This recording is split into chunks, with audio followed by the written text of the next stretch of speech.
Olha só, hein?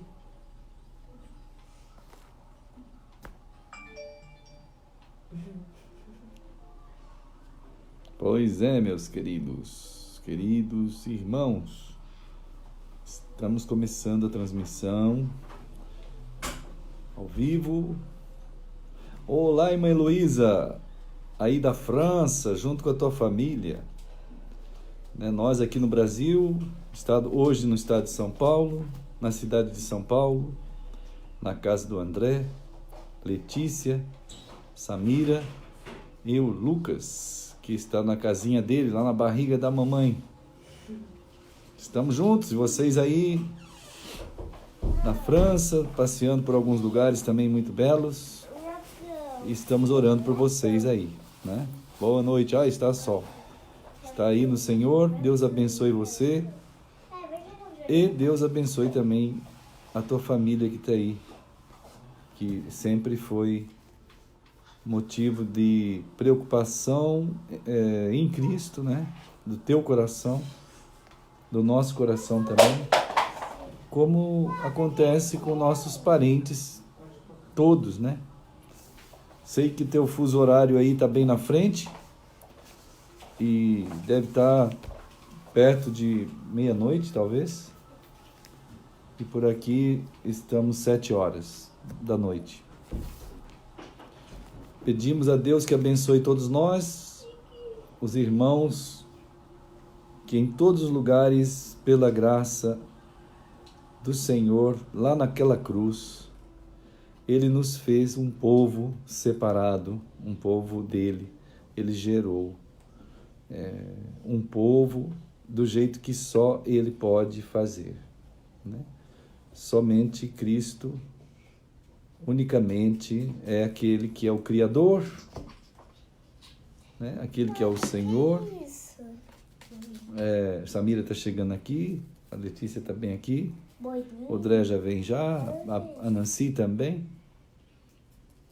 Então, pelo poder daquele que criou todas as coisas, pelo poder e glória e graça e honra e louvor, que também recebemos e ministramos, nós agradecemos ao Senhor por tamanha, vamos dizer, tamanha revelação dele mesmo, que limpa o nosso coração, né? Que limpa o nosso ser, a nossa vida. Irmã Lúcia, estamos um pouco mais perto hoje, né? Nós estamos aqui em São Paulo, geograficamente falando, né?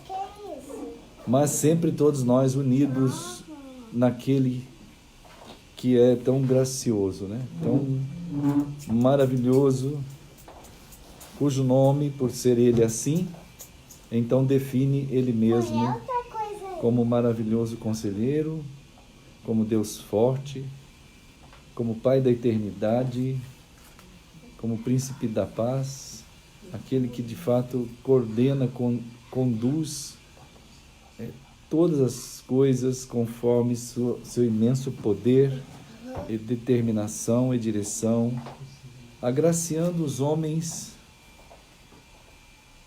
com o chamado, né? O chamado para estarmos sendo alcançados por Ele mesmo. Boa noite, né? Conforme somente Ele pode fazer, né? Conforme somente a voz de Deus pode fazer, para que aconteça ao mesmo tempo o chamado, a fecundação, que faz com que o nosso coração seja formado em fé, que é a centralidade, né? Fé é aquela centralidade que não se explica, não tem definição teológica que possa explicar a fé de forma última, plena, perfeita, porque a fé é um estado de ser. A pessoa é fé, né? Ele está naquela condição, ele é agora aquela condição de uma pessoa conjugada, né? Conjugada em Cristo. Uma pessoa conjugada em Cristo. Ela chegou a minha esposa amada Nancy aqui, né? Tão bela, tão linda. Meu filho, André, a Letícia, ali com o Lucas, a Samira, a maravilhosa netinha. E os irmãos amados aí em tantos lugares. E nós vamos fazer um oi, né? Vamos fazer um oi, assim, um oi da turminha aqui, ó. Lá está a irmã Letícia, dando um oi. A irmã Samira também. Dando oi e um beijinho também, né? Ali, tá? Oi, irmão querido, filho André, a amada esposa Nancy, vocês estão vendo aí, né? Todo mundo bem devagar, porque, como minha mãe falou, depois ninguém consegue ver ninguém. Os corações, Samira, olha, corações. Corações. Ah, corações, minha gente. Fala pra dar um like. Galerinha de casa. Dá like. Galerinha de casa, se vocês gostaram do canal, olha, você quer falar isso? Vem aqui falar pra turma, pra galerinha de casa, se você quiser falar, né? Não, já tá falado também. Né? E olha, queridos, estamos juntos. Quero agradecer muito ao Senhor nosso Deus, como também aos irmãos, estão com o coração gratos, cheios dessa possível expressão, né, de gratidão ao Senhor por Ele nos ter formado, né, em amor, no seu amor. Então, a criação de todo o universo, ela é uma apoteose viva de Deus, uma maneira viva de Deus expressar que Ele criaria algo tão grande e tão lindo e tão belo de si mesmo em nós, né? Da parte dele, isto é, essa relação conjugal estaria sendo feita e seria feita, né? Olá, irmã Sônia! Estamos aqui. Deus te abençoe aí também, né? E o Felipe, que está lá trabalhando, e tantos irmãos. E, então, essa criação, essa nova criação, essa nova humanidade, quando todas as coisas narradas pelo Senhor, que Ele nos conta, né? A história de forma, vamos dizer, necessária, aquilo que é necessário para que a gente saiba, para que essa relação aconteça, está escrito como revelação da pessoa de Cristo, escrituralmente revelado. Por isso não pode haver modificação da Escritura, né? E ela não pode modificar-se tanto no significado linguístico, quanto no seu significado pleno, sublime, que é a pessoa de Cristo. Então você tem um significado linguístico, que apresenta algo que está sendo falado, que é aquilo que tem que ser falado, né? Não pode ser mudado aquilo. Depois, aquilo tudo que também é Cristo. Por isso que a gente sempre diz assim, pessoal, irmãos, não é uma posição teológica que a gente precisa defender. A gente não defende posição teológica, não é isso. O povo de Deus vive Cristo.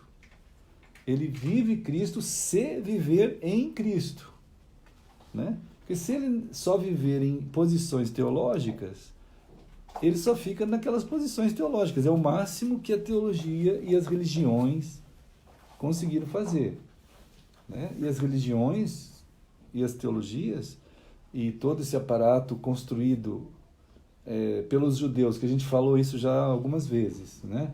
Pelos judeus. Eu falo isso sempre porque as pessoas têm uma facilidade em esquecer, né? A questão dos judeus terem sido, assim, historicamente afetados por um grupo que calculou a necessidade de explicar a palavra de Deus, porque a palavra de Deus não poderia ser entendida por ela mesma, Isto é, Deus não é capaz de explicar-se a si mesmo por sua palavra. Então surgiu na Babilônia os sábios judeus que formaram o Talmud. Quem quiser baixar o Talmud, baixa em PDF na internet. Quem quiser comprar, compra. É uma série de volumes da explicação da Torá. Se não quiser falar Torá, fala Pentateuco. Se não quiser falar Pentateuco, fala os 5 livros de Moisés. Se não quiser falar os 5 livros de Moisés, fala aqueles 5 primeiros livros da Bíblia.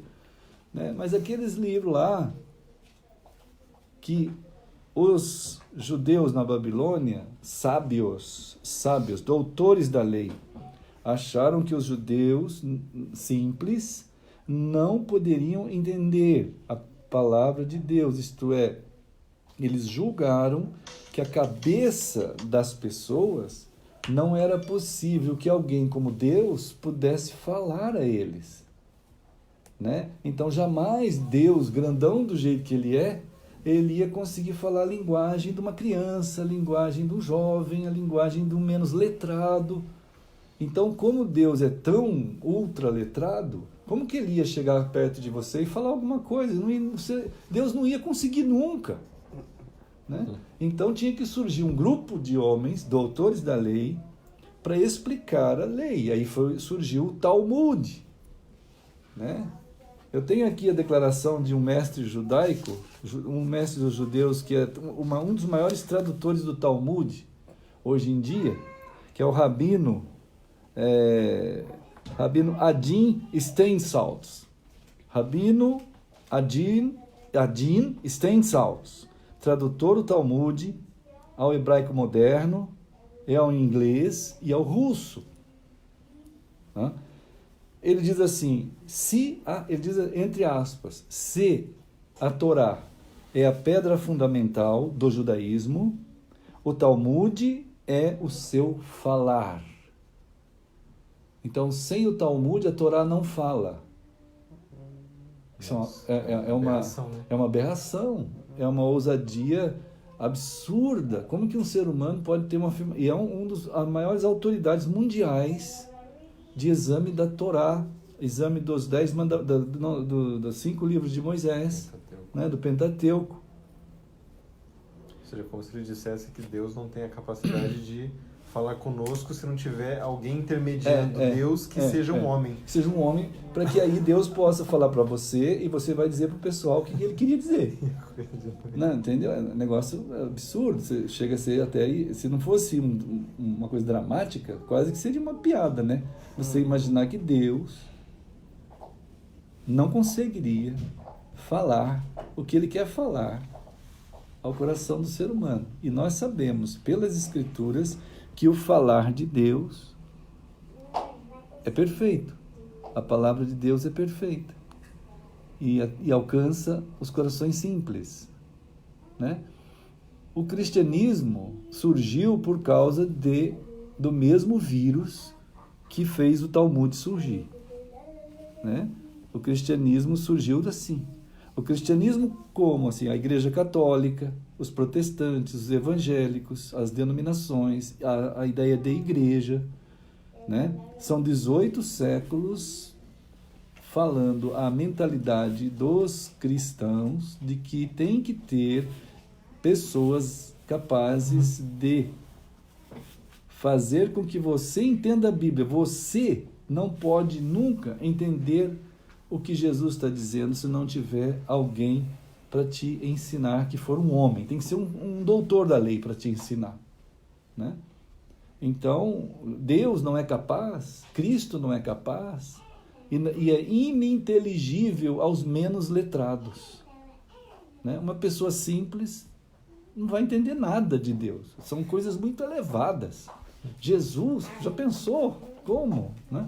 Aí surgiram os doutores, os chamados pais da igreja, porque não existe nem igreja nem pais da igreja. Não existe nada disso. Né? O que existe é Cristo e o seu povo. Agora, séculos e séculos bombardeando a cabeça das pessoas, dos cristãos, viu, irmãos? Faz com que quando a gente vai conversar com um cristão, hoje século XXI, no máximo, ele sabe alguma coisa da doutrina da sua denominação. No máximo. Ele não tem uma relação pessoal e conjugal com Cristo absolutamente como um corpo de Cristo. E se entendendo como participante de um único corpo, vivendo essa dimensão como se vive um casamento. Né? Vivem como um e sendo um. Né? Então, queridos, essa introdução assim é importante para nós pensarmos, porque Jesus está chamando a nossa atenção na sua palavra, sempre, né?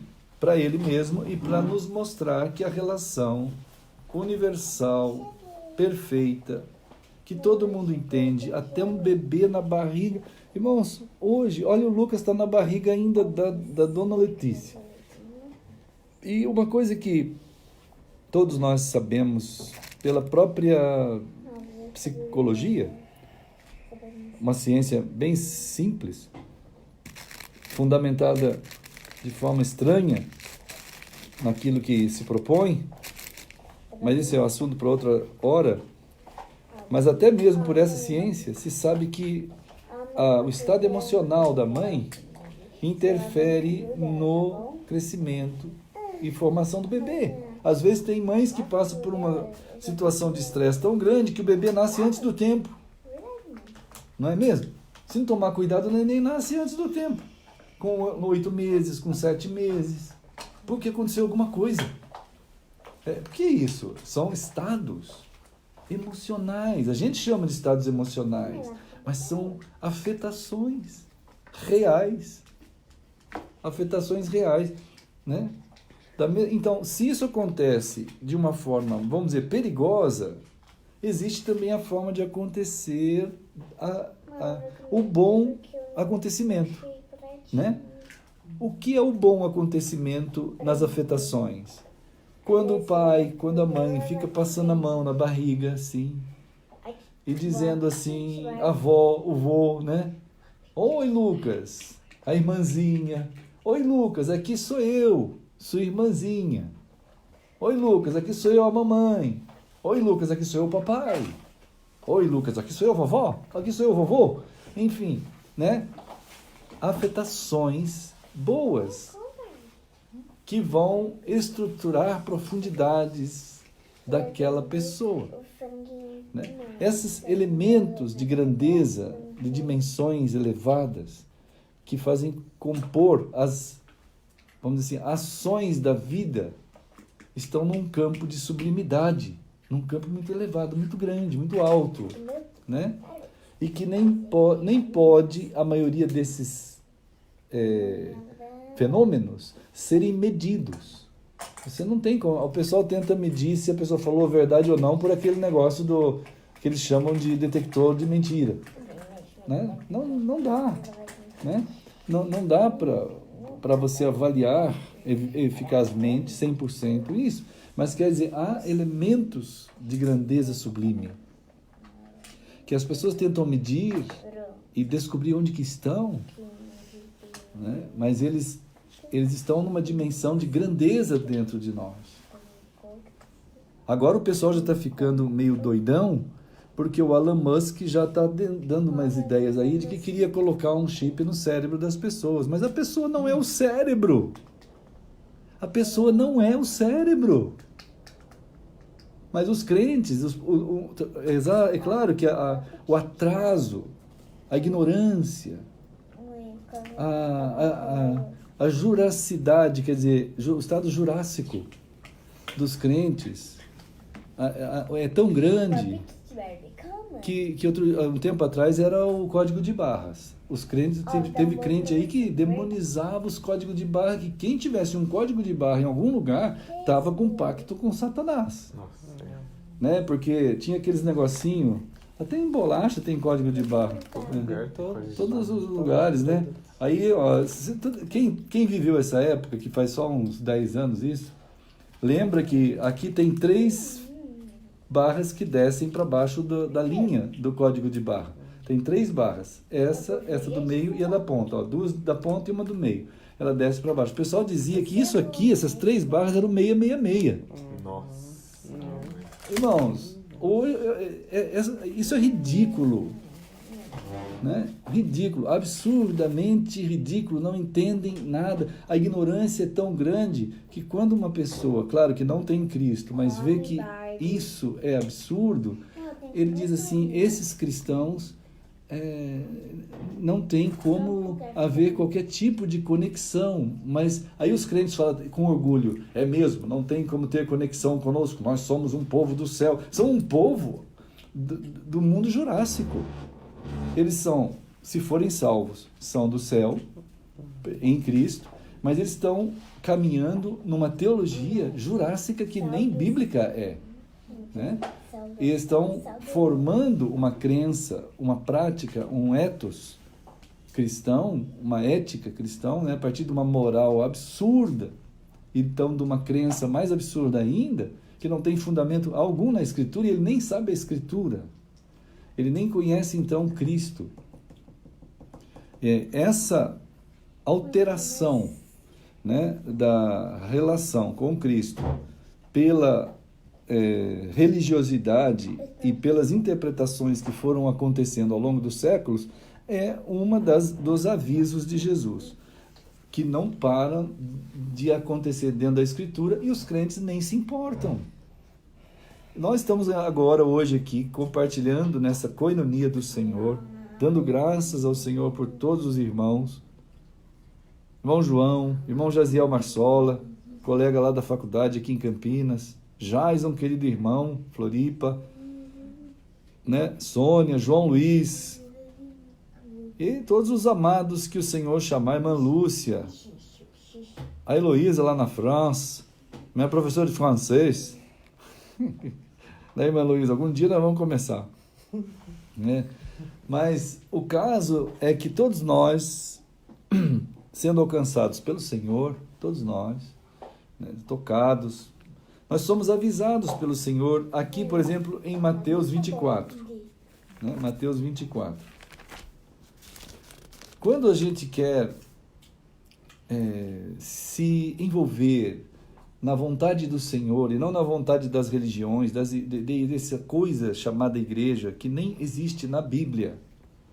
Eu não vejo nenhum cristão preocupado com isso, que é evidente que não tem igreja na Bíblia. Outro dia eu vi um grande teólogo dizendo assim, até me perguntaram sobre isso, dizendo assim, pastor, esse teólogo diz que a palavra igreja está na Bíblia. E que todas as vezes que essa palavra aparece, olha aqui, fica aqui juntinho do vovô, assim, sem mostrar a língua, não precisa, né? Todas as vezes que a palavra igreja aparece, disse esse teólogo, ela está ligada a uma comunidade de cristãos em alguma cidade. Então, isso é um sofisma. Porque a palavra igreja não existe, mas eles disseram que existe. Começa o sofisma por aí. Aí, por que existe? Porque ao invés de traduzir a palavra, transliteraram. Quando aparece a palavra ekkalel, ou eclesia, na Bíblia, quando ela aparece, ela está definindo aqueles que Jesus chamou para ele. E diz, esses moram em Corinto, esses moram em Colossos, esses moram em Galácia, e vai falando o nome das cidades. Agora, você concluir que os chamados que moram naquelas cidades formam uma instituição separada das outras, e que são organizações independentes uma das outras, e que ao mesmo tempo que são independentes, elas são uma só, isso é uma aberração impossível de você formar. É uma teologia recente, tardia, que tem que encontrar uma explicação para isso que está acontecendo hoje, ao longo dos 18 séculos, e de certa forma é fácil, porque a mente dos cristãos não tem elementos criteriosos de verdade para analisar essas situações, dizer simplesmente assim, mas é evidente que ekkalel está dirigindo-se aos chamados, porque ekkalel é chamados. os chamados que estão em Corinto, os chamados que estão em Colossos, os chamados que estão em todo lugar. Esses são todos os chamados em todos os lugares. E eles estão morando ali, né? Mas nunca na Escritura ele trabalhou a ideia, nunca se formou instituições naqueles lugares, porque toda a noção de que há um só corpo, há um só Senhor, uma só fé, uma só imersão, uma só forma de caminhar conjugal entre o Cristo, que é o cabeça. Olha só, ele coloca até assim: Cristo é o cabeça e só tem um corpo. Não é um Cristo e dois corpos, um cabeça e dois corpos. Não tem nenhum cabeça e 1000 corpos. Né? Não é assim. Os gregos fizeram um corpo e 1000 cabeças. Os gregos. Mas os cristãos fizeram um cabeça e 1000 corpos. E ainda diz que está tudo certo.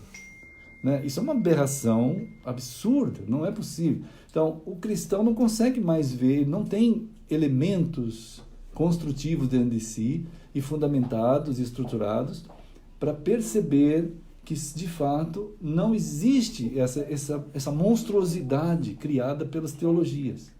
Né? O que existe, então, eu devo me submeter a Cristo, o único cabeça, do qual corpo eu faço parte, porque ele me fez membro desse corpo de Cristo, né? E assim a gente caminha nesse último dia, morando em todos os lugares, como ele disse. Ao morar em todos os lugares, eu não faço parte de uma igreja em algum lugar. Isso não existe. Você é o corpo de Cristo em todos os lugares. E se o cristão não percebe isso, ele está fatiado na sua estrutura profunda de ser. Ele não vai conseguir ter uma relação saudável, uma conexão correta, uma comunhão com aquela pessoa que é o cabeça. É a mesma coisa que o marido e a sua esposa, eles compreendessem que para eles poderem falar um com o outro, eles teriam que ter uma série de vias paralelas ou secundárias ou intermediárias que um e o outro fizessem parte. Por exemplo, o marido é o cabeça. Para falar com a esposa, ela faz parte de alguma comunidade, algum lugar, e não é ela e o marido só. Não pode ser. Ela não pode ficar ligada só ao seu marido. Ela tem que estar numa instituição que ensine a ela, sociologicamente, ou filosoficamente, ou teologicamente, como aquela instituição a ajuda a servir o seu marido. Mas não é assim que acontece. Não é assim que de fato há. Né? E não é assim que de fato é. Então, irmãos, Mateus 24, Jesus disse assim, quanto ao último dia. Mas às vezes eu estou falando isso para nós, né? Para os restantes que sobraram. Restantes. Porque quando a gente conversa com cristãos normais que não estão dentro desse grupo de restantes, eles não se importam com isso. Eles não têm, mas eles nem ligam. Não acontece nada na cabeça dos cristãos. Eles continuam na mesma apatia. Eles não têm essa percepção. Mas então a nós, os restantes, né? Em Mateus 24, no versículo 3 em diante, principalmente aqui no versículo 4, Jesus disse, vede que ninguém vos engane. Né? Vede que ninguém vos engane. Será que não é possível que você consiga ficar debaixo de uma figueira? Isso é claro que o Natanael, eu estou falando, usando o que aconteceu com o Natanael, né? Vocês vão lembrar, Natanael estava debaixo da figueira. O que ele estava fazendo lá? Não era pela figueira, ele estava querendo falar com Deus. Espera só um pouquinho. Ele estava querendo falar com Deus. E quando ele estava falando com Deus, quando Natanael estava falando com Deus, o Deus estava bem ali perto, que era Jesus. E Jesus estava falando com os seus discípulos. E o André, irmão do Natanael, ele foi lá correndo buscar o Natanael. Enquanto o Natanael estava lá falando com Deus, o Deus estava falando com os discípulos. E ao mesmo tempo estava falando com o Natanael. Estava vendo ele lá. Quando o Natanael ouve o André o André fala assim, Natanael, venha. Nós encontramos o Messias, nós encontramos o Deus. Ele falou assim, mas de onde que ele é? Claro que essa é a pergunta religiosa. Natanael está numa dualidade de batalha. Ele vai falar com Deus, não, ele já está meio estranho, porque ele não está nem indo no templo, nem em lugar algum, ele está debaixo de uma figueira. Ele já estava errando, porque para falar com Deus tinha que ir lá no templo. Mas ele, por alguma graça de Deus, ele já estava meio revolucionando tudo, falando com Deus debaixo de uma figueira. Não tem isso em nenhum lugar do Antigo Testamento. Né? E Deus nem nunca falou nada disso. Né? No sentido de que teria que ser no templo para Deus falar com as pessoas, ou teria que ser... E antes do templo? Como é que Deus falava com a pessoa? Claro que não é assim. Né? Então, é claro que não. Mas ele já estava dentro de uma linha correta. Mas ele chegou e perguntou assim, mas de onde que ele veio? Ao mesmo tempo ele estava ainda... Tem as limitações. As limitações ainda. Alguma coisa estava dizendo a ele que se o cara tinha que vir de Jerusalém, ou de Samaria, provavelmente, como a mulher samaritana falou, né? Que era grande polo, os polos teológicos, né? Aí ele falou, não, ele vem de Nazaré. Pô, Nazaré, gente, Nazaré não tem nada. Eu sei que é uma luta a gente imaginar um lugar assim que não tem nada, que não vale nada, que não tem história, que não tem presença. Aí você fala assim, mas não é possível que tenha alguma coisa boa vindo desse lugar, não é possível. Aí ele falou, então, olha, já que é assim no teu coração, vem comigo, só posso falar mais nada. Só vem comigo e veja. Aí ele foi. Quando ele chega perto de Jesus, Jesus olha para ele e fala assim, eis aí um homem bom e sem defeito. Ele impacta aquilo nele, porque não é simplesmente um elogio, é a revelação do caráter daquela pessoa, é tocar numa profundidade que ninguém toca. É desnudar a pessoa diante da verdade, que é Cristo. Um dia nós vamos ver acontecendo isso plenamente. E vai acontecer que vai aparecer Cristo em nós. Mas Natanael estava sendo desnudado diante de Deus, que é Cristo. E ele estava dizendo isso, ali está um homem bom. Não tem dolo algum nesse homem. Natanael é impactado, extremamente impactado. Ele diz assim, puxa vida, esse homem me conhece. De onde? Como é isso? Quer dizer, quem me conhece nessa profundidade, se não Deus? Né? Aí, né, Jesus disse assim, puxa, né, você está mesmo impactado. Eu vi que você ficou chocado com o que eu estou falando para você. Mas eu quero te dizer, Natanael, que há de chegar um dia que você ficará de fato impactado, impressionado, que é o dia que o Filho do Homem vier nos ares com poder e glória. Ah, que revelação!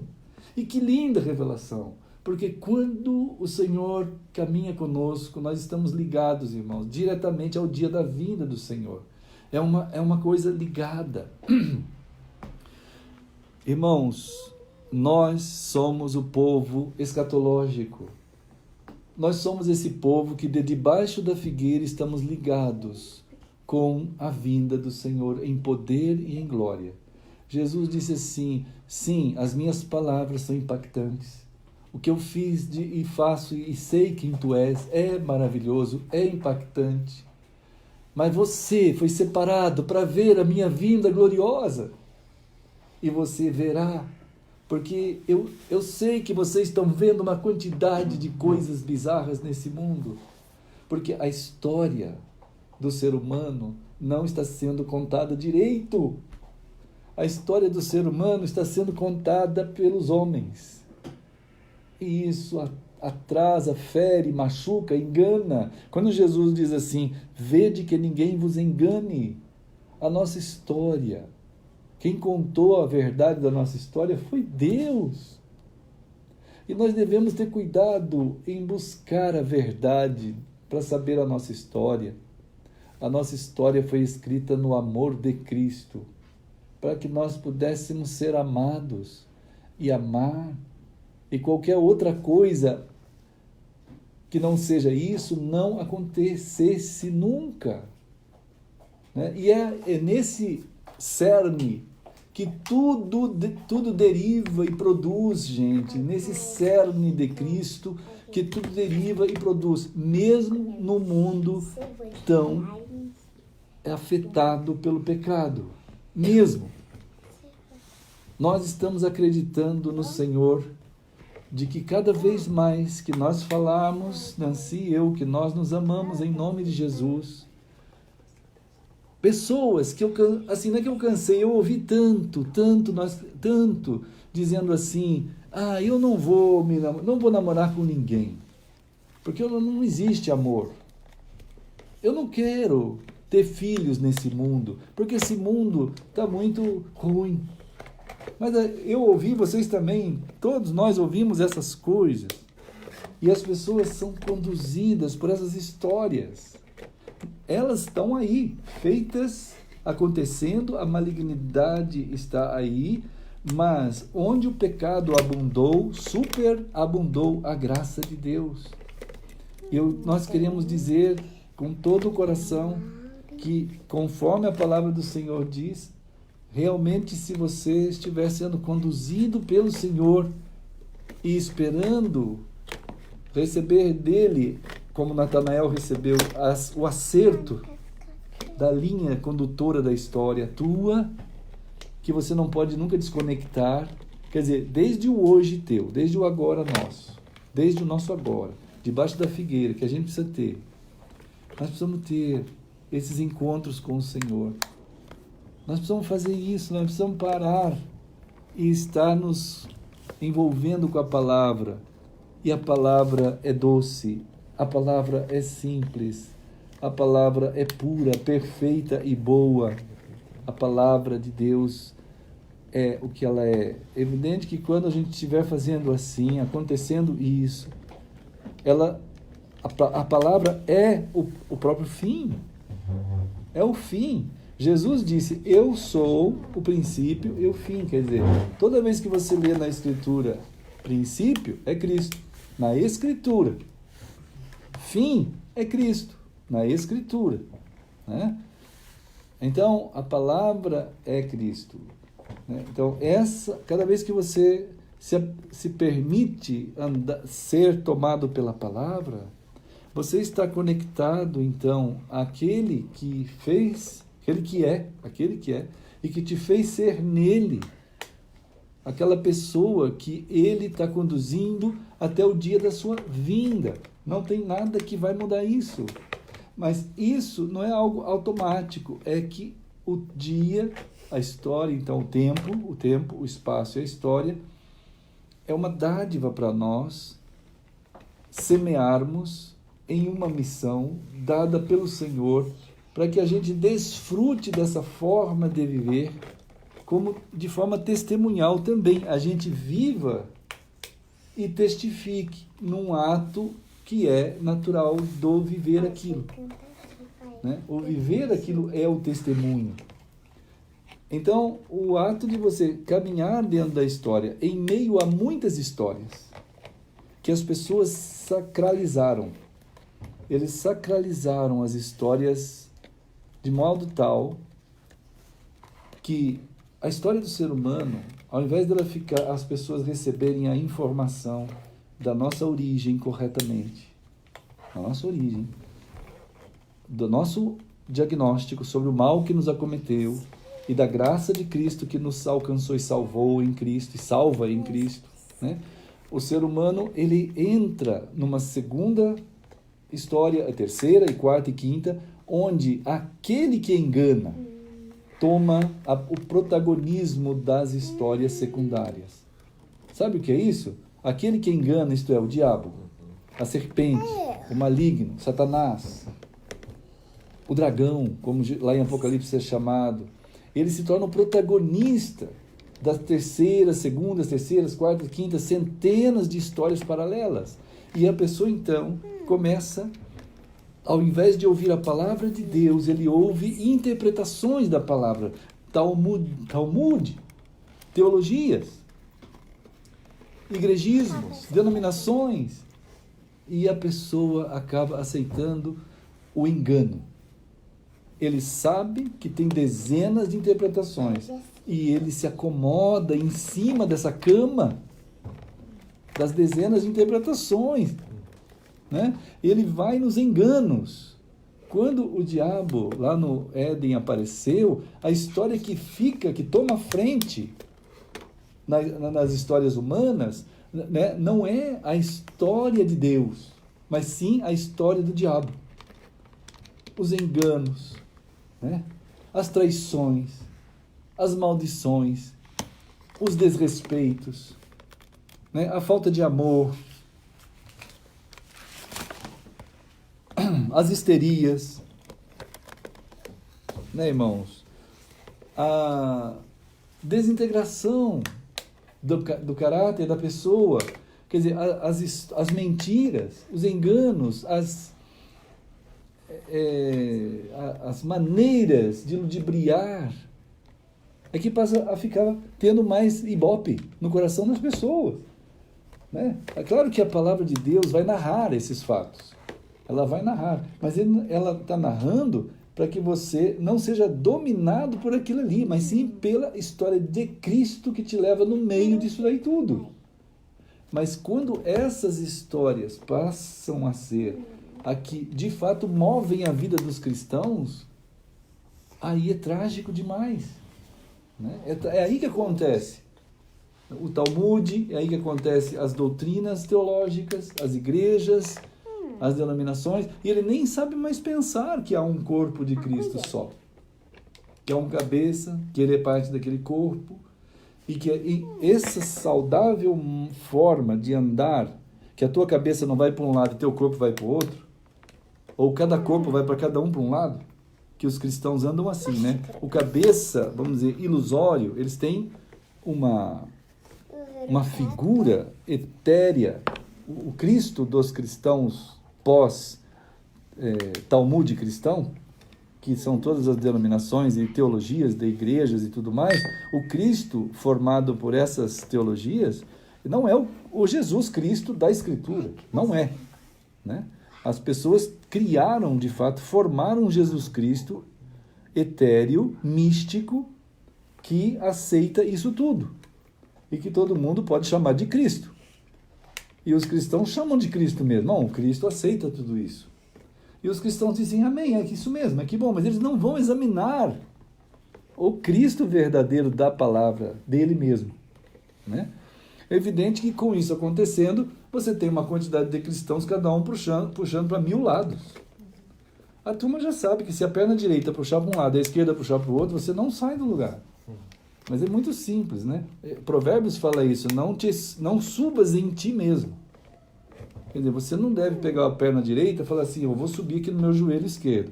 E aí, nesse momento, a perna esquerda fala, agora eu que vou subir no joelho direito. Aí você vai cair. Claro, mas nem yoga faz uma coisa dessa.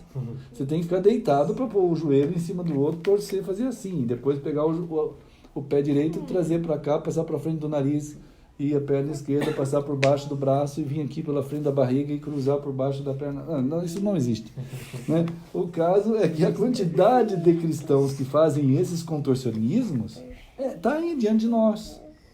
E Jesus está dizendo em Mateus 24:4, vede que ninguém vos engane. As histórias de enganos proliferaram e proliferam. Então, o que o Senhor está fazendo no meio de tudo isso é chamar. E nós queremos sempre enfatizar. Boa noite, Mancatiane! E turminha! Eu acho que eu estou vendo ali o Samuel, hein? Ô, Samuel, maravilha! E o Miguel? Miguel, vem aqui, a dona Samira, vamos fazer um oi para eles. Vem aqui, vamos fazer um oi para eles. Eu tô com esse negocinho aqui. Você tá com isso daí? Sim. Isso parece o quê? É um negócio assim. Será que é uma lanterna? Ah, não tem. Mas é uma lanterna, eu acho. Sim, mas só que é um negócio assim, Certo. pra ver alguma coisa. Pra ver, né? Olha lá, corações pra ti, ó. Catiane deve ser. Olha lá. Ah, pessoal. Oi, turma. Opa. Peraí, ela puxou aqui. É porque o filho tá com medo. Tá aí, Ah, olha lá, turminha. Eu ia ficar de pé. Vamos falar um oi pra turma, vamos. Eu tô com esse negocinho aqui. Ó, pessoal, tem aqui uma coisinha da... Pra ver esse negocinho aqui, ó. Pra ver alguma coisa. É claro, Pra analisar? analisar, né? Sim, ó. Ah, Pra ver os números ou se alguma coisa tá ruim. tá vendo? Maravilha, tem que examinar mesmo. Não deixa pra lá, não. Examina tudo. Tá bom. Tá bom. Tá pensando que Samira vai ser uma examinadora, o Samuel também, o Miguel também, o Pedro, né, Pedro? E a Esther, Nhen. e essa turminha, nossos filhos Ah, queridos. essa coisa Meu irmão aqui Edson. Não tem pilha, porque já acabou a pilha. Então, não sei onde tá a pilha, né? A gente não sabe. Uma hora aparece. Será que o bicho pegou? Depois a gente vai lá e compra um. E a Tarzana Silva? Não vem desenho. É uma luta, né? Eu queria trazer aquele negócio pra ver. Tá, a gente vê. Depois a gente vê. Eu só quero falar pro pessoal, né, que, ó, pessoal, isso Vou é assim mesmo. Vou filmar aqui. Você vai filmar? Maravilha. Maravilha. E também, irmãos queridos, Jesus falou em Mateus 7, né? Essas palavras nós estamos querendo compartilhar com os irmãos, porque o Senhor está nos conduzindo nesse último dia para Ele mesmo, né? Com esse amor, para que a gente viva a realidade dessa relação amorosa com o Senhor, que é com Ele. Não tenha medo de ouvir Cristo, não tenha medo de deixar o que não for e seguir Cristo. Não tenha medo algum, porque Cristo consegue falar a sua palavra a você, a mim, ao corpo dele. Ele ama o seu corpo. Ele nos fez nele, né? Tenha receio sim, tenha medo sim, de ficar enganado dentro desses milhares de corpos chamados de igrejas, denominações, doutrinas, teologias, enganos, seduções, mentiras, de todo tipo. Não é só, vamos dizer assim, a radicalidade da maldição que tomou conta de Caim, que foi lá e matou Abel, mas tem essas outras seduções e mentiras, como o próprio diabo fez no Éden. Ele não conflitou direto o coração de Adão e Eva com Deus. Ele só disse: vocês são capazes de trabalhar nessa maneira que Deus disse. Olha, Deus disse assim. Então, ele forma uma interpretação sofismática, né? Um sofisma lá no Éden, e os dois engoliram aquela argumentação. E a maioria dos cristãos hoje não tem sequer um livro sequer, a não ser a Bíblia. Tem a Bíblia, e por incrível que pareça, nunca se teve tanta Bíblia. Mas todas as Bíblias, que deveria ser assim a clareza da mente dos cristãos, ela não é entendida pela mente dos cristãos. Então, a mente dos cristãos precisa ser limpa pela palavra de Deus, que é Cristo, né? Antes dessa mente querer ler a Bíblia precisa ler essa mente. Fazer um escaneamento na mente minha, tua, de todos nós. E aí, então, você vai ver que não existe igreja, não existe denominação, não existe esses tipos de construções arquitetônicas ou lugares. Aquilo que existe é você, o corpo de Cristo, que você foi feito, se está em Cristo, e Cristo, para que a gente cumpra a história de Deus que Ele está escrevendo. E a história dele, meus irmãos, é a história verdadeira. E ele nos deixou aquilo que precisamos saber para andar em Cristo. Então, evidente que aqui na Bíblia não vai ter fórmula da água, né? Não vai ter cálculos para a construção de equipamentos na Lua, no espaço, em Marte, mas vai ter o cálculo daquele que vive eternamente, para o coração do homem ser vivo eternamente.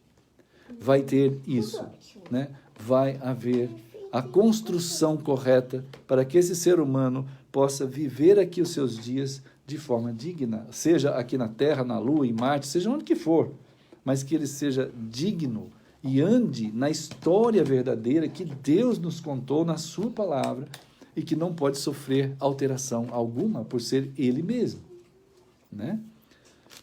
Ontem estávamos falando lá naquele encontro com o amado pastor Celso e a irmã Silma, sobre a questão do amor.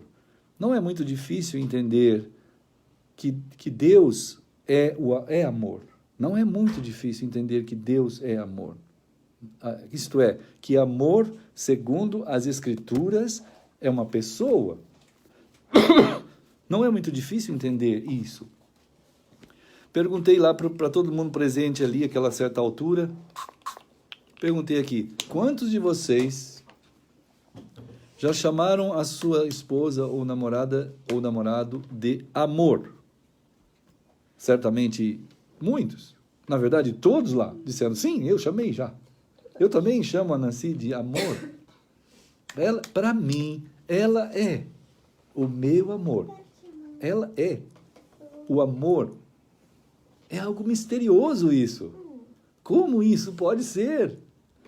Eu não consigo explicar mais do que isso. É impossível. Né? Ela me chama de amor. Então, isso é impossível entender. Porque Jesus chamou isso de mistério. É um mistério mesmo. Mas é impressionante, como eu também já ouvi pessoas dizendo, eu não acredito no amor. Eu não sei o que é isso, não existe amor. E eu entendo quando as pessoas dizem isso, eu entendo o coração daquela pessoa. Mas o fato dele dizer que ele não ama, que ele não acredita no amor, ou que amor não existe, não significa que não existe mesmo. Porque enquanto um fala que amor não existe, um fala que não consegue entender ou essas coisas, 1000 dizem que querem amar e que querem ser amados. Acho que mais de 1000. Milhões. Vocês todos devem saber isso. Milhões dizem. E isso é uma dádiva do Criador para dentro de nós que a gente não pode calar. Eu sei que alguns sofreram feridas imensas e calam isso dentro de si. Eles calam para eles fecham a janela e diz o sol não existe. Mas se você abrir a janela, o sol vai entrar. É como diz a palavra, tem um hino maravilhoso que diz assim, deixa a luz do sol entrar. Quem é mais antigo no caminho do Senhor vai lembrar desse hino, né? Deixa a luz do céu, deixa a luz do céu entrar. Deixa a luz do céu entrar. Abre bem a porta do teu coração, né? Deixa a luz do céu entrar. Não tenha medo. Não tenha medo do amor de Deus. Não tenha medo do amor de Cristo. Não tenha medo de viver Cristo. Não queira trancar você dentro de portas religiosas, filosóficas, teológicas, igrejescas, desigrejescas. Uns são igrejados, outros são desigrejados. É uma loucura. Uns fogem da igreja, outros correm para a igreja. Uns teólogos defendem, outros odeiam. Isso não existe. É igual a pergunta dos judeus. Pode separar porque não gostou do macarrão dela ou pode separar só porque adulterou? Jesus falou, a pergunta está errada. Como é que Deus fez no começo? Ele fez vocês para amarem, desfrutar um amor que vem dele. Eu quero tanto pedir a Deus que abençoe cada casal, cada família, cada pessoa, para que queiram viver o amor eterno de Deus, cada dia até o dia de Cristo. Esses chamados, esses restantes, esses escolhidos, você vai ouvir umas histórias o tempo inteiro, e agora o nosso país está passando por essas loucuras, né? Que, vamos dizer, pela primeira vez na história do Brasil, nós saímos da garra, vamos dizer, da besta híbrida de Apocalipse 13, que trabalhava no campo político e religioso. A hegemonia, vamos dizer, não é que foi livre. Nós saímos daquele poder hegemônico da besta política que roubou o Brasil 500 anos e que agora, ultimamente, estava assim, né, daquela forma que a gente viu. E aí, Só que, vamos dizer assim, o entendimento da maioria das pessoas sobre a história dessas coisas é bastante pequeno. E nós estamos em uma fase de uma imensa batalha. Imensa batalha. Não só no Brasil, na América Latina. Ontem estava conversando com meu irmão querido, Valderrama, lá da Bolívia. Ele disse, pastor, eu fui tirado tudo de mim. É um escritor, né? Está querendo ver se consegue publicar alguma coisa. Enfim, é uma batalha muito grande que ele está passando lá. Tem o irmão lá de Cuba, tem aquele outro, enfim, da Venezuela. A gente tem irmãos aqui na América do Sul, na América Latina, em todo o mundo. Aquele irmão que conheci no Rio de Janeiro, lá dos Estados Unidos, que ele não sabia da existência do Foro de São Paulo, né? Aí falei com ele examinou na hora ele foi examinar. Ele falou, é assim que é? Existe isso, ô pastor Heber? Existe. Me deu o endereço. Foi. Examinou na hora. É isso aqui? É, eu vou ler. E ele leu. E foi, mas isso é uma monstruosidade. Né? Eu falei, então, é isso que o seu país também está sendo livre, igual o nossa América Latina está sendo livre. Né? Então, nós estamos diante de um tipo de ataque bestial tão terrível que é satânico mesmo. Vem de Apocalipse 13. Nós todos precisamos perceber essa dimensão e agir com a direção da palavra de Deus em orações. Apocalipse 8.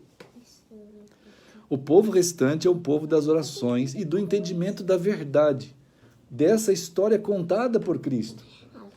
Como é que age a besta híbrida 1 e a besta híbrida 2?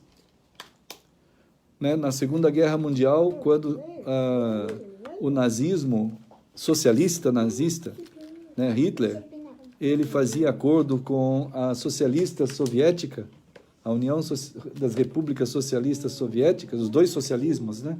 Nazismo e União Soviética. Eles tinham acordos para tentar dominar o mundo.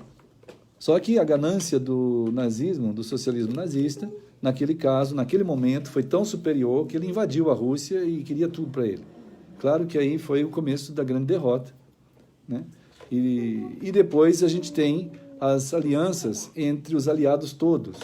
Aí você tem a Inglaterra, Estados Unidos se aliando com a Rússia, né, com a União Soviética.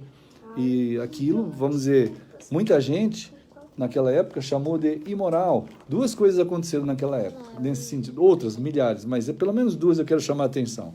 Uma, que o pessoal disse que jamais deveria ter sido feita uma aliança entre os aliados e a Rússia. E a segunda coisa, jamais deveria ter sido feito um ato tão violento como atacar do jeito que atacaram a Normandia daquele jeito. Como é que pode atacar daquele jeito? Milhões de soldados invadindo a Normandia, o dia D, né? Como que pode? Não é possível, foi muito violento. Então teve esses dois tipos de interpretações de uma ala política contra a violência. Não sei lá, uma coisa mais ou menos assim. Então criticaram Churchill, criticaram o pessoal todo, o presidente dos Estados Unidos, que eu não lembro agora o nome, mas ele não vem ao caso. O que acontece é que muitas vezes numa guerra daquele tamanho, daquela dimensão e daquelas situações, não é que você tem que aceitar qualquer coisa, mas você tem que entender que nem sempre quando uma guerra começa, nem sempre tudo vai ser justo extremamente, nem sempre. Quando você está dentro de um campo de batalha, você vê que nem tudo é justo ao extremo. O inimigo quando é socialista, no caso ali, ele não tem moral. Ele quer conquistar, só isso que ele quer. E quando os aliados que são contra aquilo querem livrar o mundo daquilo, há situações que naquele caso, precisamos fazer aqueles acordos e nós somos livres hoje por causa disso. Claro que tem muita coisa errada, que nós não concordaríamos numa época de paz de fazer certas alianças, tanto é que não se faz hoje certas alianças, né? Eu quero dizer isso porque hoje basta o Bolsonaro, eu não vou dizer que eu já encontrei com o Bolsonaro algumas vezes, mas eu não sou aquele tipo de fã, não sou fã, mas nós estamos vendo que é a pessoa que está se levantando nitidamente ante esse Foro de São Paulo, que vai acontecer o mês que vem. Cadê a Globo falando do Foro de São Paulo mês que vem, lá em Venezuela? Dia 15 de julho. Quantos estão falando que esse encontro dos líderes da Bolívia, Cuba e Venezuela vão acontecer lá para manter acesa a chama do Pátria Grande da Unasul, para a conquista da América Latina, que não pode parar, para eles formarem uma grande novo império, né? E nós significa o quê? Que uma quantidade mínima de milionários vão viver de forma capitalista para sustentar o comunismo na base do serviço escravo de milhões de subservientes, como acontece em Cuba, Venezuela e Bolívia, né?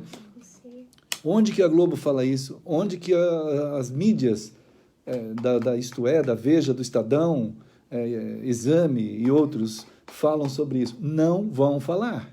Agora, se o Bolsonaro pegar uma colher, pôr do lado de cá do prato, todo mundo vai cair em cima dizendo por que o filho dele, por que o tio dele, por que o avô dele, por que ele foi brigar por que ele foi falar A ao invés de falar B, né? Então, se a turma fosse tão crítica, verdadeiramente crítica, né, com relação ao grande monstro que está tentando destruir a gente, e ao mesmo tempo também mantivesse essa crítica com relação aos que estão governando, tudo bem, pode fazer a crítica que quiser, mas faça então, no mesmo teor, as críticas contra esse banditismo terrorista, que o Lula é chefe, né, que a Dilma faz parte, que o Haddad faz parte, e que líderes da América Latina fazem parte. Então, isso é um movimento bestial, satânico, que não será vencido. Roosevelt, isso mesmo, meu irmão querido. Roosevelt. Agora, a gente ficar sendo levado, viu, irmãos, para dentro de rodinhas, para discutir com o pessoal, se pode, se não pode, se vai para lá, se não vai para lá, se fica...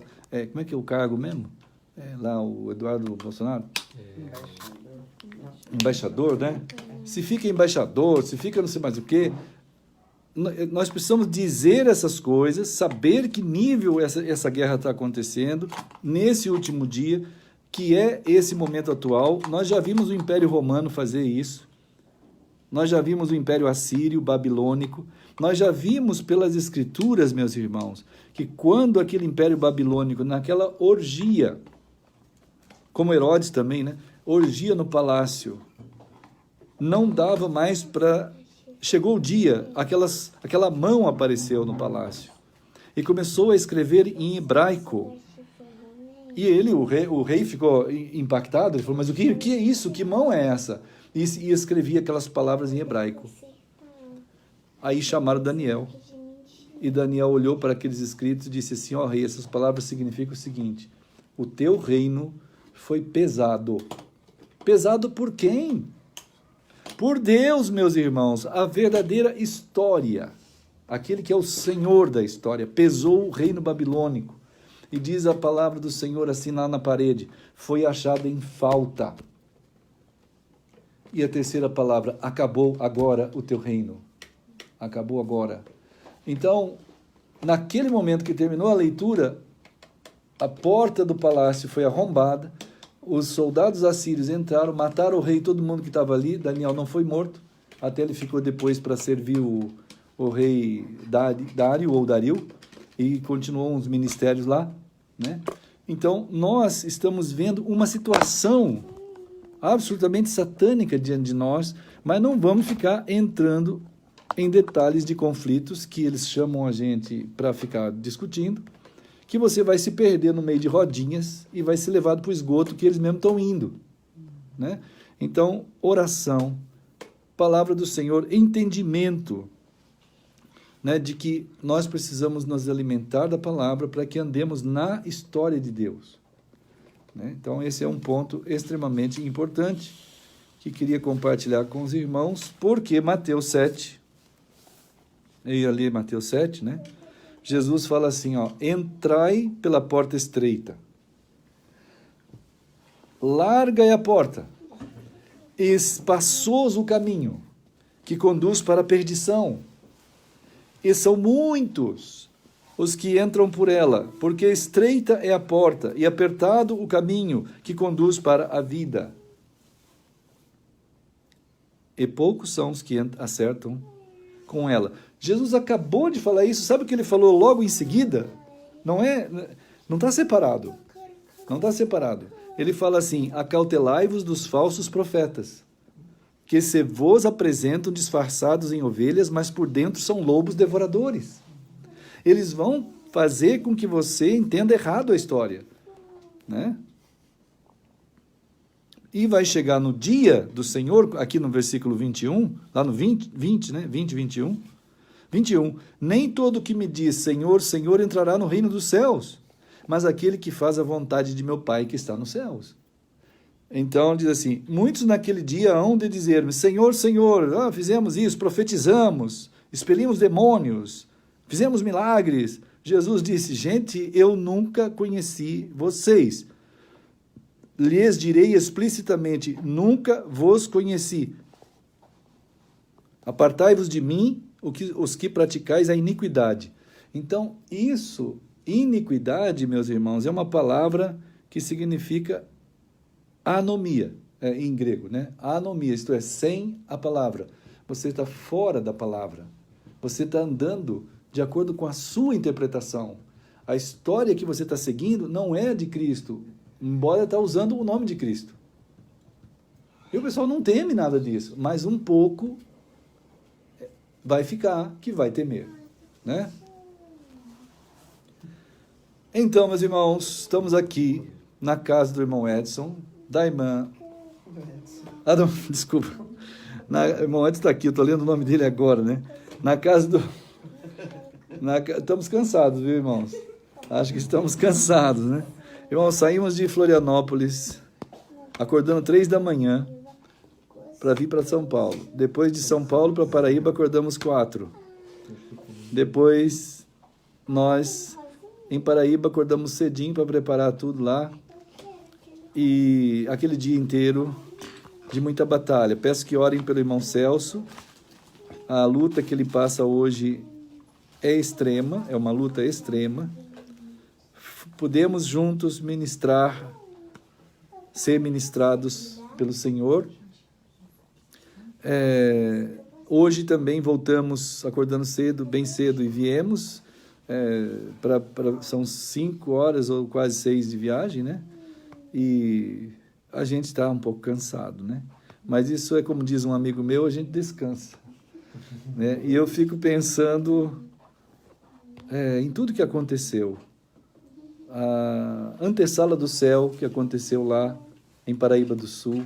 Dou tanto graças a Deus, porque tantas pessoas foram naquela celebração. O Celso e a Zilma, pastor Celso e a Zilma, irmã Zilma, falaram as palavras do Senhor. Eu pude também falar, o pastor José falou algumas coisas, Amâncio, né? Ele falou também, e muitos irmãos falaram algumas coisas. As crianças brincaram, dançaram. Parecia mesmo um momento profético, preciosíssimo, né? E era mesmo, e foi mesmo. Eu passei muito frio, porque eu pus um paletó lá que é de verão, e aquilo ali estava muito frio. Mas é assim que acontece. Agora estamos aqui, e eu peço que os irmãos orem pelo irmão querido Celso. Irmão pastor Valdir, Deus abençoe aí também. Agora nós vamos celebrar a ceia do Senhor, isto é, celebrarmos o Senhor, querido e santo e único santo Senhor, nessa ceia. Todos os irmãos, como corpo de Cristo, que estão em todos os lugares, conforme aconteceu em Emaús. É claro que hoje tem uma construção lá em Emaús que chama Igreja de Emaús. Mas no tempo que aconteceu Emaús, não tinha nada disso. E naquele tempo estava Jesus lá. Hoje não está. Hoje tem um templo, mas não tem nada a ver com Jesus. Agora, hoje tem a ver com turismo. Tem muita gente cristã também que vai lá chorar, aquela coisa toda, né? Mas o encontro real que houve com Jesus, pouca gente tem, e não precisa ser em Emaús. Pode ser agora, né? E nós vamos celebrar exatamente essa graça de que o Senhor nos deu a graça de celebrar que Ele e nós somos um e que nós profeticamente nos reunimos quando ele fala, vocês agora são meu corpo. E cada vez que vocês pegarem esse pão, vocês devem lembrar e celebrar que uma hora ele estava inteiro. E ele estava bonito. O pão era assim, bem bonito. E era bonito de ver. Quando a gente vê um pão bem feito assim, né? É bonito de ver o pão. Cheiroso e tal. Mas ele começou a partir aquele pão. E o pão foi ficando assim meio que feio. Então ele disse, daqui a pouco não vai ser bonito ver o meu corpo. Ele vai ser partido por vocês. Não vai ser bonito. Mas vocês vão participar, né? Participar disso, dessa graça, de receber o meu corpo que eu estou dando a vocês. E vão poder falar sobre isso ao longo da história inteira, até o dia que eu voltar, celebrando, pegando o pão, porque vocês são o meu corpo.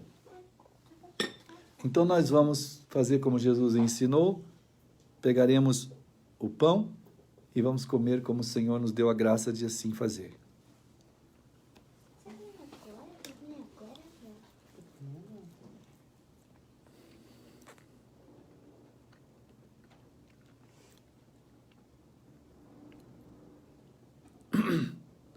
Querido Senhor, eis o teu povo, nós aqui na casa do André, da Letícia, da Samira, do Lucas, a Nancy aqui, eu e todos os santos irmãos, como diz tua palavra, que em todo o lugar invocam o nome do Senhor, recebemos sempre da tua palavra e sempre que assim fazemos, celebramos, porque é bendito, Senhor, é bendito o ato do Senhor eternamente, que nos reuniu em Ti e que em Ti nos fez Teu corpo.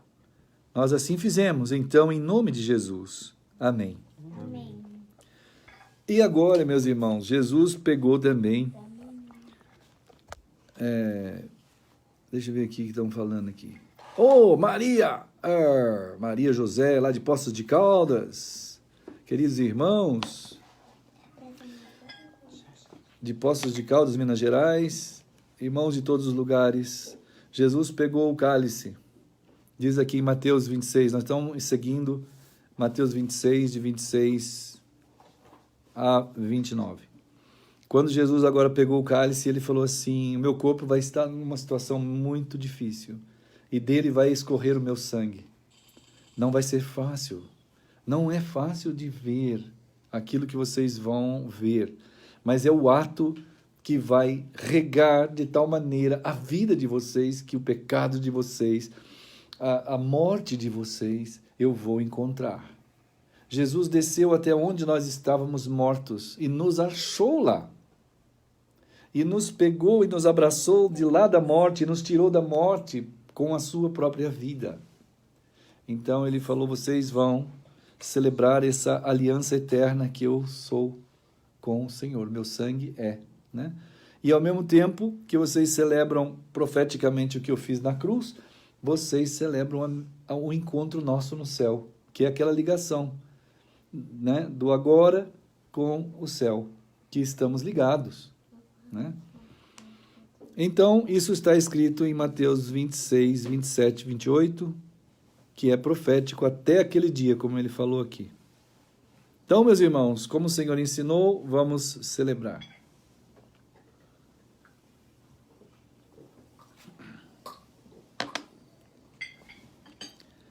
Querido Senhor, mais uma vez, nosso coração que aprendeu a ser grato, que recebemos de Ti essa dádiva da palavra, da fé, da comunhão, de andarmos na Tua história, Senhor. Nós celebramos como o Senhor nos tem dado a graça de celebrar. E Te agradecemos, Senhor, porque há de chegar o momento, o dia glorioso da Tua vinda, amanhã. E nesse amanhã, ó Deus querido, será a entrada no céu, quando estaremos, como o Senhor falou aqui, logo após a Tua vinda, nós estaremos contigo, ceando face a face, ceando de Ti mesmo. Assim fizemos no Teu santo, eterno e bendito nome, nós em todos os lugares assim fizemos. Em nome de Jesus. Amém. Pois é, meus irmãos queridos. Agora vamos fazer um tchau. Peraí, que isso daqui caiu. Então ali está a irmã Nancy fazendo um tchau para todos. A irmã Samira, o Lucas na barriga, está fazendo um tchau pela mãe dele. E aqui está o querido André. Obrigado, filhão, pela casa. Uma bênção. Letícia. Amém, amém. Corações. Manda um beijinho. Manda um pouco de pão. Pãozinho. Tá bom. Obrigado pelos corações, grato. Obrigado, queridos. Fiquem sim no Senhor, graciados, guardados, amando o Senhor de todo o coração. Muito grato por terem estado conosco. Peço que orem por nós, porque amanhã, em nome de Jesus, estamos orando para podermos voltar a Florianópolis, indo no voo das 14h, lá de Viracopos, saindo daqui do Odré às 8h, né? Olha, irmãos queridos, em nome de Jesus, amamos vocês. Vamos despedindo aqui, tá bom? Meu querido irmão, tá bom? Eu mando lembrança. Para vocês estão mandando aqui, né? Estão mandando lembrança, não sei o quê. Aí, corações, ó, o Pedro deve estar fazendo assim, ó. Lembra do Pedro? Ele faz assim, né? Você faz também? Sim. Vamos ver, todo mundo fazendo coração um pouquinho, vai. Corações, vai, gente. Vamos ver, ó. Olha aí, Pedro, todo mundo aprendeu. Maravilha! Ah, maravilha. É, isso aí, gente. Acho que tem quem está ali fazendo coração. É a Patrícia? Acho que é. Não pode ser. Ou é o Pedro lá, pegando o celular da Patrícia. Ah. Que horas estará em Viracopos? Eu acho que meio-dia. 8, 9, 10. Deixa eu ver. Não, 9, 10, 11. Meu irmão querido, em Viracopos, acho que 11h30. Tá bom? Em nome de Jesus, amamos vocês, queridos. Fiquem firmes. Qualquer coisa, entre em contato com a gente via WhatsApp. Orem por nós. Vamos nos falando, né? Em nome de Jesus, tá bom? Deus abençoe. Amamos vocês, queridos. Meu irmão Edson, 11h30, tá bom? Se quiser aparecer lá, vai ser uma alegria muito grande, tá bom? Deus abençoe.